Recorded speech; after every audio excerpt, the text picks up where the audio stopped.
कैसा लोकतंत्र है जिसकी दुहाई विपक्ष देता है? ये कैसा लोकतंत्र है जहाँ पे विपक्ष ही खामोश हो जाएगा?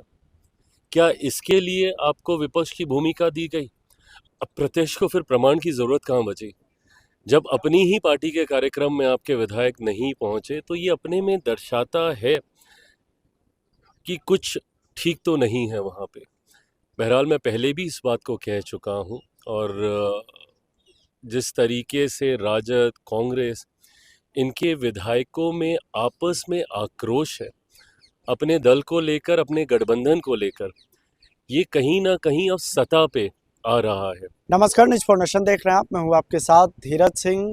मकर संक्रांति के अवसर पर दिल्ली में केंद्रीय राज्य मंत्री राजभूषण चौधरी के आवास पर चिवड़ा दही भोज कार्यक्रम का आयोजित किया गया था। इस कार्यक्रम में केंद्रीय मंत्री और लोक जनशक्ति पार्टी रामविलास के राष्ट्रीय अध्यक्ष चिराग पासवान भी पहुंचे हुए थे। चिराग पासवान ने कार्यक्रम के बाद बताया कि किस तरीके से राजभूषण चौधरी से उनके पर्सनल रिश्ते हैं। इसके अलावा अलग अलग कार्यक्रमों में चिवड़ा दही के भोज पर वो जाते रहते हैं ताकि एक दूसरे से जो है मेल मिलाप बढ़ता रहे। जब उनसे पूछा गया कि तेजस्वी यादव जो कि बिहार विधानसभा में नेता प्रतिपक्ष, उन्होंने कहा है कि बिहार सरकार की किसी भी नीतियों पर अगले 100 दिन तक सवाल नहीं उठाएंगे।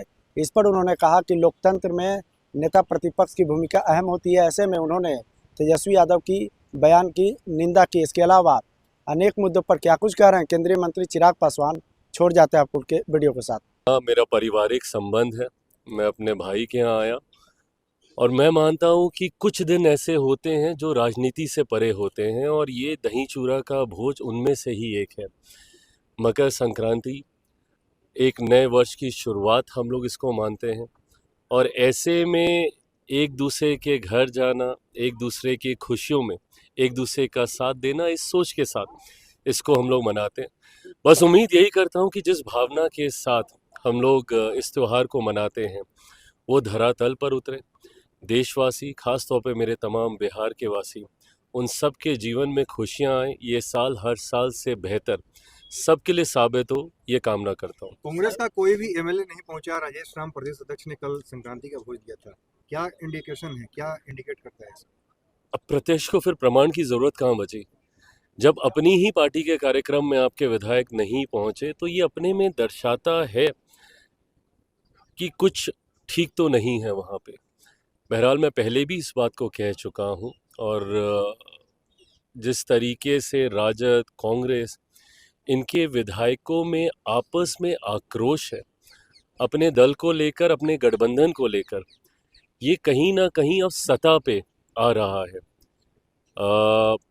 पार्टी एकजुट रहेगी, इनके विधायक एकजुट रहेंगे, नहीं रहेंगे, इस पे मैं कोई टिप्पणी नहीं करूंगा, पर ये प्रमाणित करता है कि असंतोष दलों के भीतर तो है। सर, तेजस्वी यादव ने कहा है कि अगले 100 दिन दिन तक वो चुप रहेंगे, बिहार सरकार के कामों के ऊपर सवाल नहीं उठाएंगे और 100 दिन बाद वो जवाब। ये कैसा लोकतंत्र है जिसकी दुहाई विपक्ष देता है? ये कैसा लोकतंत्र है जहाँ पे विपक्ष ही खामोश हो जाएगा? क्या इसके लिए आपको विपक्ष की भूमिका दी गई? अगर आपको खामोश ही रहना था तो नेता प्रतिपक्ष का पद आप किसी और को सुशोभित करने देते। लोकतंत्र की मर्यादा ये कहती है और लोकतंत्र की खूबसूरती भी वही है कि जहाँ सत्ता पक्ष है तो वहीं विपक्ष भी उतनी बुलंदी से घेरे हम लोग को, और हम लोग तो भाई जवाब देने को तैयार हैं। पूछिए हमसे सवाल, मांगिए हमसे जवाब। पर अगर विपक्ष ही खामोश हो जाएगा, और यही वो असंतोष है जो भी विपक्ष के विधायकों के बीच में भी अब पनपेगा। अगर उनका नेता ही, आप पूरे सत्र में आप सदन से गायब रहते हैं, आप अपनी भूमिका, अपनी जिम्मेदारी को निभाने से आप कतराते हैं। हार की जिम्मेदारी, अगर आप 18 तारीख को शपथ लेने के लिए तैयार थे तो आज जब आप उस भूमिका में नहीं है तो उसकी जिम्मेदारी भी आपको लेनी होगी। पर लोकतंत्र में विपक्ष खामोश हो रहा है, ये थोड़ा सा हास्यास्पद लगता है। महाराष्ट्र एक सवाल, बिहार के बाद बंगाल की एसआईआर पे बड़ा विवाद है, ममता बनर्जी के जिस तरीके से, क्या कहना चाहिए? एसआईआर पे विवाद खड़ा करके ये लोग देख चुके हैं, परिणाम आपके सामने है। विपक्ष ने जब जब गलत मुद्दों पर हम लोगों को घेरने का काम किया है, जनता ने उन्हें जवाब देने का काम किया। इससे पहले चौकीदार चोर है, परिणाम इनके सामने आया। सीए को लेकर इन लोगों ने देश भर में आगजनी का माहौल बनाने का प्रयास किया, परिणाम उनके सामने आया। एसआईआर को लेकर मेरे ही राज्य बिहार में कांग्रेस के वरिष्ठ नेता प्रतिपक्ष लोकसभा में राहुल जी 12-15 दिन तक वहाँ पे जनसंपर्क करते रहे। परिणाम ऐतिहासिक जीत की ओर हम लोग को लेकर गया। तो अब मुझे इस बात का विश्वास होने लगा है कि जहां एक तरफ हम लोग तो कैंपेन करते ही हैं, वहीं विपक्ष गलत मुद्दों को उठाकर हमारे कैंपेन को ही बल देने का काम करता है। तो अब एसआर में भी अगर ये लोग बिहार की तरह इस विषय को उठाने का काम करेंगे तो स्वागत है, वो हमारा ही प्रचार करेंगे, हमारी सही नीतियों का प्रचार करेंगे। और मैं मानता हूं कि इस बार बंगाल की बारी है, एनडीए एक बड़ी जीत की ओर बंगाल में भी इस बार सर, अग्रसर होगा। महाराष्ट्र में हिंदी भाषी हिंदी को लेकर के और अब तमिल को लेकर के जैसे राज ठाकरे का बयान आ रहा है, कैसे देखते हैं? देखिए, ये वो सोच है जो कि देश को बांटने का काम करती है। हम सब भारतीय हैं और भारतीय भाषाओं का सम्मान, हर भाषा का सम्मान हर भारतीय को करना चाहिए। भाषाएं एक दूसरे की सहेलियां हैं, एक दूसरे की सखी हैं, एक दूसरे की साथी हैं।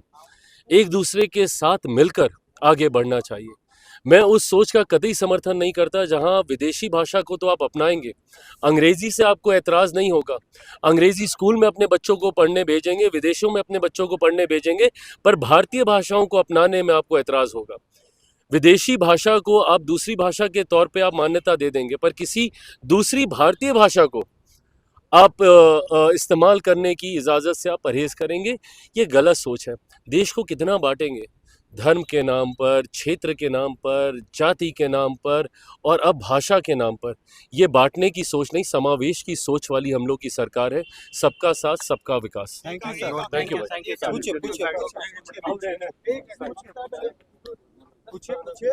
ममता बनर्जी ने जिस तरीके से एजेंसी में बाधा डाली, एक तरीके से अटैक किया, क्या कहना चाहेंगे? बतौर मुख्यमंत्री इस तरह का काम बताइए, आपको शोभा देता है?